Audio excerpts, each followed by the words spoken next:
Eu sou Martim Tigel e eu faço parte da história da SBMAC.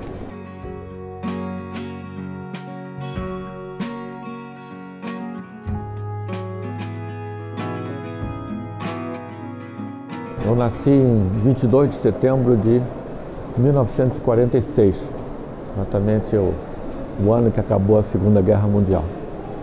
E eu nasci no Rio de Janeiro, naquela época nasci no estado da Guanabara, certo? Então eu peguei o Rio antes, quando ainda era a capital do Brasil. A minha infância foi uma infância de classe média, foi uma boa infância, né? E eu tive uma influência judaica por causa da minha família e, como todos os imigrantes em geral, a gente sempre teve um apreço bastante grande pela educação, no sentido de que, para os imigrantes, a educação é a única coisa que não pode ser tirada deles. E eu estudei em colégios normais, foram colégios particulares, até que no segundo grau eu fiz o exame para o Colégio de Aplicação do Rio de Janeiro, que era um colégio, continua sendo um colégio estadual ou federal, onde era um desses colégios que estão ligados à formação de professores nas universidades. E aí eu estudei nesse colégio e aí comecei a sentir a vontade de fazer. Eu sempre gostei muito de matemática, né? Ou seja, matemática, física, ciências exatas em geral. Eu fiz vestibular, aí eu fiz vestibular para física, foi talvez uma das primeiras turmas do Departamento de Física da PUC do Rio. E eu passei em segundo lugar, foi uma coisa muito boa. E aí eu fiz para física, fiz também para engenharia, passei na engenharia também, mas não quis fazer, certo? Para horror dos meus pais, né? Eles queriam que fizesse uma coisa útil. Então mas aí eu fiz física, briguei com todo mundo e tudo bem. Aí eu fiz física na PUC durante 2 anos e aí comecei a ter, digamos assim, revoltas de jovem.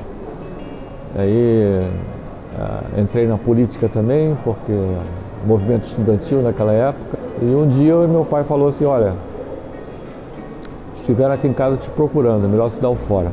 Mas aí eu larguei a PUC e acabei fazendo o curso de física na UEG, Universidade do Estado da Guanabara, que hoje é o UFR, que é o UERJ hoje, Universidade do Estado do Rio de Janeiro. E aí é que teve esse negócio, o negócio da política, o pessoal foi lá em casa, era 69, eu estava quase terminando, mas aí eu fugi para a Bahia, certo? Para Salvador. E foi muito interessante que em Salvador era a época exatamente do movimento tropicalista, do Gil, Caetano Veloso, Gal Costa, Maria Bethânia, essas coisas todas, então eu vivi muito esse momento da música. E eu acabei na própria Bahia sendo monitor de matemática da UFBA, da Universidade Federal da Bahia. E aí fiquei lá durante 1 ano, aí depois 1 ano lá na Bahia. E aí o advogado falou: ó, tá limpo, pode voltar. Aí eu voltei, mas nessa altura o pessoal da UEG foi muito simpático, faltava meio semestre para terminar, mas eles perceberam a situação que eu estava lá, então mais ou menos deixaram fazer os exames de alguma outra forma. E eu consegui me formar, então, em 1969, lá na UEG. E aí, quando eu voltei, já queria fazer matemática, então eu fiz concurso me apliquei para fazer mestrado em matemática na PUC do Rio. Aí eu queria ser professor mesmo, não queria ser cientista, eu achava que a educação era uma coisa muito importante. E aí eu não quis fazer o doutorado quando terminei, e aí eu fiquei mais 1 ano na PUC como professor, mas aí eu comecei a ver que, não tendo o título de doutor, o meu impacto ia ser muito pequeno lá, ou seja, não tinha muita voz em relação a isso. Então isso foi um dos motivos que me levaram então a seguir o doutorado, porque eu achava que se eu quisesse fazer alguma coisa, eu teria mais possibilidades se eu tivesse essa situação. Ganhei uma bolsa do CNPq e fui estudar em Stanford, né? Que era uma ótima universidade, continua sendo uma das primeiras. E eu já estava naquela época com interesse não de fazer matemática pura, mas fazer alguma coisa que tivesse aplicação com o mundo real. Então eu fui para Stanford em 74, meu mestrado foi de 71 a 73, fiquei um ano como professor. Em 74 eu fui para os Estados Unidos, fiquei de lá de 74 a 79. Aí no meio do caminho aconteceu, e eu tinha um contrato com a PUC me deu um extra na bolsa lá para eu voltar, para continuar meu trabalho como professor lá no departamento de matemática. Aí eu falei com o padre Checon, que era o reitor da PUC lá, falou, aconteceu isso e tal, estou tendo essa oportunidade. O cara foi de uma elegância. Nós trabalhamos para a PUC e para o Brasil. Vai, certo? Não quis cobrar nada, essa coisa toda e tal. Foi um cara realmente um patriota. E aí eu fui para Natal, certo? Uma brincadeira para os ouvintes de matemática que fala que todo matemático gostaria de trabalhar no RN. Fiquei em Natal, fiquei 2 anos lá muito bons. E aí, essa altura do campeonato, a Petrobras, ela começou a tentar fazer cursos de geofísica para a exploração do petróleo, em tentar fazer convênios com universidades, etc. E a Bahia foi o berço da exploração do petróleo no Brasil, foi o primeiro lugar que foi descoberto o petróleo e tem o famoso Monteiro Lobato estudou esse assunto. E a minha tarefa era preparar os alunos em matemática para fazer o doutorado com os gringos, certo? Então não tinha um programa.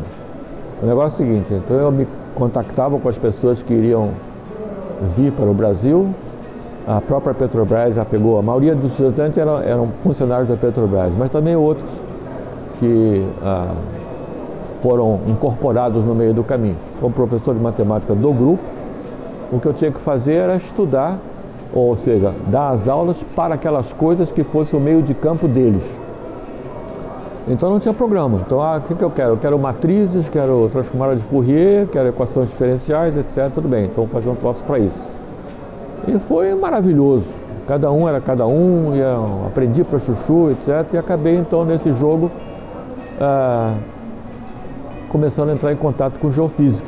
Já quando eu estava na Bahia, também quando estava em Natal também, já nesses inícios, 79 até agora, o pessoal começou a descobrir como é que era a computação, etc. E que tinha uma matemática que deveria ser dedicada a esse tipo de coisa e que não era matemática padrão, que era basicamente com papel e lápis, etc. E essas coisas. Mas então isso aí foi um choque social que fez aparecer uma demanda por uma matemática que fosse, digamos assim, mais ligada à computação, mais ligada à simulação de problemas, etc. Eu sempre apoiei a matemática aplicada, a gente tinha eventos muito bons, como os congressos, etc., etc., mas sempre tinha uma dificuldade em fazer com que a matemática aplicada fosse realmente utilizada. E eu realmente comecei a entender que para você fazer matemática aplicada como eu penso que ela seja, é preciso que você saia da sua zona de conforto de matemático e você comece a entrar em coisas novas, meio pantanosas, que é uma aplicação real. Ou seja, se você quer trabalhar, por exemplo, arranja em biologia, economia, outros fatores aí, engenharia principalmente, em que você tem que também não só entender a tua parte, você tem que entender a parte do outro para poder ter uma boa relação. Eu estou muito feliz de trabalhar em geofísica, mas os ensinamentos que eu tive de matemática são extremamente úteis. Veja, como pegar um problema, como abordar um problema, como ver como é que você pode juntar as coisas, como é que você pode contribuir. Eu sempre atuei bastante na matemática na SBMAC, inclusive eu fui presidente durante 4 anos, né?